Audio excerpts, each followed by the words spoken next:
In the last lecture, I answered some student questions to really help reinforce the information that you've just learned. We're going to do it once again.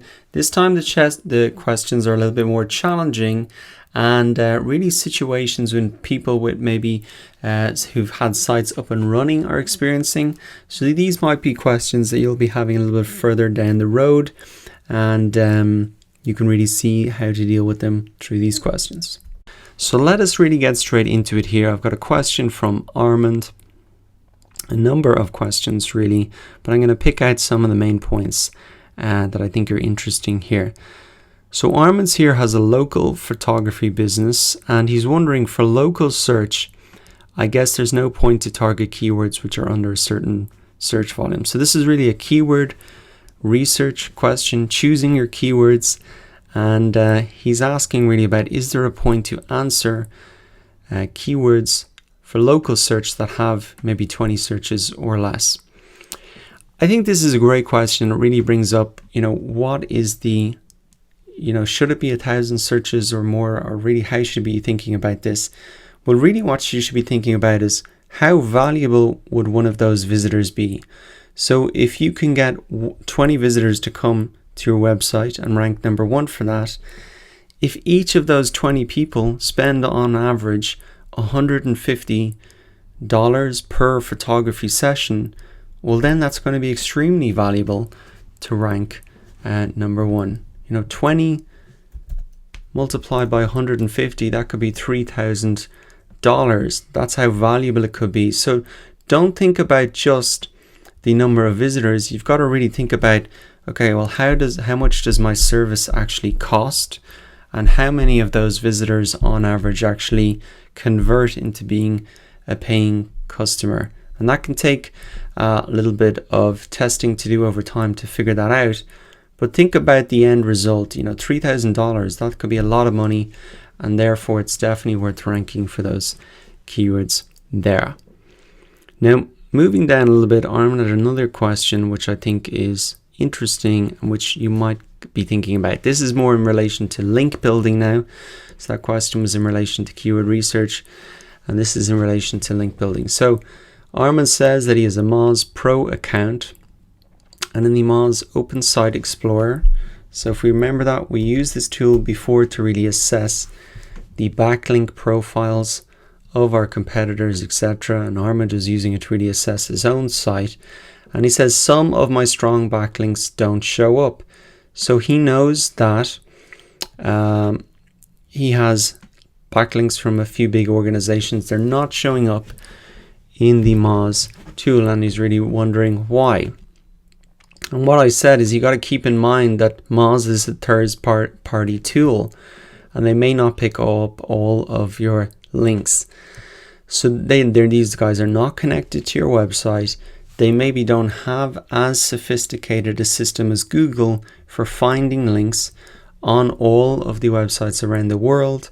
So what I suggested Armand's do is really check his links in the Google Search Console to see if really Google has picked them up, because that's more important. If Google hasn't picked them up, well then you would start to scratch your head. But if Moz hasn't picked them up, well then that's not such a big deal. So to find out in the Google Search Console where you would actually see if Google has picked up your links is really in here. You can come to search traffic, links to your site, and I've got a brand new site, so there's no links from other sites yet, but this is where you'd come to check it. And what Armin said, he said, yes, they are there. Okie dokie, thanks.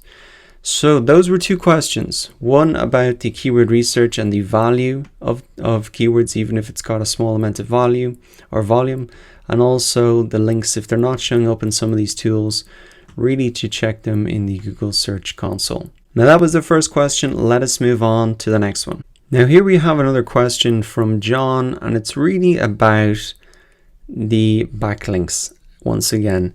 And is really, what I said about not all backlinks are created equal, really, that backlinks from high authority sites within your niche are going to be more powerful. So he's saying, is there an SEO advantage to placing a web page on a strongly related website. So that's really like a guest post. And really what I've said here is that if the page is a higher page and domain authority, the backlink would be more beneficial from an SEO perspective. So it's better to get a backlink from a web page that is high page and domain authority than it would be to get a backlink from some site that's completely unrelated and has no domain authority. So it's just really to reiterate that point that not all backlinks are created equal, and you should really look for those backlinks from stronger pages within your niche. So here's another question from Rob, and it's really about if you only have a small amount of keywords, how do you spread them over 150 relevant pages? So he said he's in quite a niche website. It's for online drum lessons. And he said there's really only 8 relevant keywords that have search volume. How does he spread these over 150 pages? Because I think he has 150 pages on his website already. And what I said was, you don't really need to spread them over 150 pages. What I would do is focus on the few relevant terms, ensure that the website has dedicated pages with great content around these keywords, and these are the pages that you want to rank in the search results. Remember that not every single page on your website needs to be SEO optimized. You can pull people into your website around maybe 8 key pages, and then they can go deeper and deeper into the site, if that content is relevant.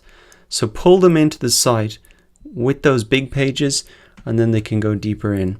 And he said that makes really a lot of sense. So remember that not every page on your website is going to be designed to rank in the search engines. You don't want your contact page to rank there. You wouldn't expect your about page to rank there. And maybe not all of your content pages will rank either. But really focus your energies on building links and optimizing those pages that there is search volume for. Get those to rank, and then people can go deeper if they want. Here is another question about the Moz toolbar that we were really seeing in the search results when you want to assess the page authority and domain authority of your competitors. So what Victoria is saying here is that if the Moz tool doesn't give any numbers, like below they appear blank, does this mean that the keyword is bad or should be used? And I've seen this happen to myself before. What I'd really recommend is that you create that account, like log in and actually create it and try and search it again, because sometimes the numbers don't show up, but then when you reload the page, logged in, the numbers do show up. So that's the first thing that I would try. If there's no data as well, it doesn't mean it's not a bad keyword. Maybe Moz just does not have information about these competitors. And if it's showing that their PA is very low, well then that's a great thing. That means that there could be a good opportunity for you. So if you see something blank like this, I would definitely log back into Moz, make sure you've got that created account, reload the page, and see then what the page and domain authority of your competitors are. If the page and domain authority is low, that's great. That's a good opportunity for you and a nice keyword for you to target if the search volume and all the other things are good, like the commercial intent, etc. Here we have a question from an e-commerce site from Hafid, and he says he has an e-commerce website in the fashion niche. He wants to understand if content marketing will increase his domain authority. Will it be good for his website to really do this? And what I said to Hafid is maybe start the process by really looking at where your competitors are getting their links and traffic. So go back and really, if you're in a situation like this and you're not sure whether it'll be successful for you, I think the first place to really start off is to have a look at your competitors. Use that Open Site Explorer tool, use Majestic SEO and all of the other ones that I've linked down here to really assess your competitors. And that's a great starting point. You can use the 3 tools here. You can also use SimilarWeb to uncover your competitors' marketing strategies so you can replicate them. So for any type of niche that you're in, it doesn't really matter. you should really start off by looking at your competitors to see what's working for them, and then you can be confident, well, if it's working for them, well, then it should very much work for me as well.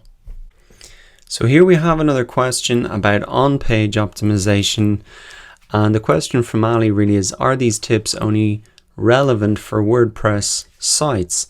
So no, the principles that I've really laid out here for on-page optimization are really relevant for every single type of website that you have. Now, the Yoast SEO plugin that I mentioned there is only for WordPress sites. That'll help remind you about all of these different points, but all of the points are listed here, and if you don't have a WordPress site, you can double check it using this tool as well. So on-page optimization is definitely not something just for WordPress. You want to do it for every single site. The next question we have here is from Agnieszka. It's in relation to link building, and she's asking, she's noticed that there are a lot of backlinks to her website that have a high spam score. If you remember, what we said is you want to get backlinks to your site that are from high authority websites within your niche. And what Agnieszka has noticed is that she's got a lot of links from spammy websites. Now, I'm not sure how she got these, but in a lot of cases, website owners think that they can get links easily if they just buy them for $5 or $10. The problem a lot of the time with that can be is that these links come from very spammy sites. So she's worried now she might be getting a penalty from Google because she's got a lot of these spammy sites that make her website look spammy. What you should do if you want to see if you've got a penalty is come into your Google Search Console.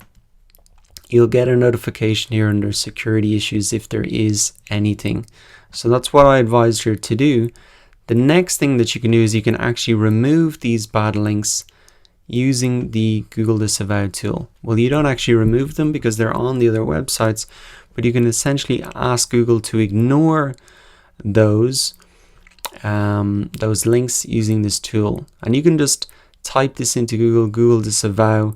You can come here to, it's inside the Google Search Console once again, Disavow Tools. You can come into Disavow Links. Now, I don't have any links on this site right now, but you'd really come in here to disavow them here, and you're essentially telling Google to ignore them. To recap then, you really want those high quality backlinks coming to your site. If you are in a situation like this, firstly check if you've got a penalty inside the Google Search Console, then use the Google Disavow tool to ask Google to really ignore those spammy backlinks. The next question here is from Glenford. It really relates to link building, and he's asking about directory submissions. What he said is he's just wondering if submitting your site to directories, not paid online one, is considered SEO. So an online directory is really a place where you can list your website or business. It could be something like Yelp, TripAdvisor, that's an online directory. But there are other types of directories that are specifically built just with the purpose of getting a backlink. And what I said to Glenford here is it really depends. If the directories are well-known authority sites related to your niche, then I'd say go for it. Something like Yelp, you obviously want to be listed on that. But if it's some sort of outsourced service and you don't know where they'll submit your site, then it's best to take care. This relates to the last question we have. You don't want a lot of spammy links to your website. So you really want to, if this is some outsourced service, like we'll submit your website to 500 directories, maybe you should really take care, because there's no real bad way to build links. It all comes down to how it's performed. If it's some type of automated process that's designed to manipulate the system, then that's something that Google might penalize you for. So really, this is a way that people use to build links to your website. If it's some type of automated process, I'd probably stay away from it. But if it's something like creating your profile on Yelp, then that's obviously a great way to get in front of your audience there and their audience. And you might even get a do follow backlink from these profiles here. To recap then, if someone is offering to build links to your website, just try and understand really where these links are coming from Otherwise, you can get yourself into trouble and have to do a lot of work cleaning all those links up in the Google Disavow tool, etc. Coming up next, I've got some SEO tips for local businesses. So this will really help you out if you have a physical location for your business.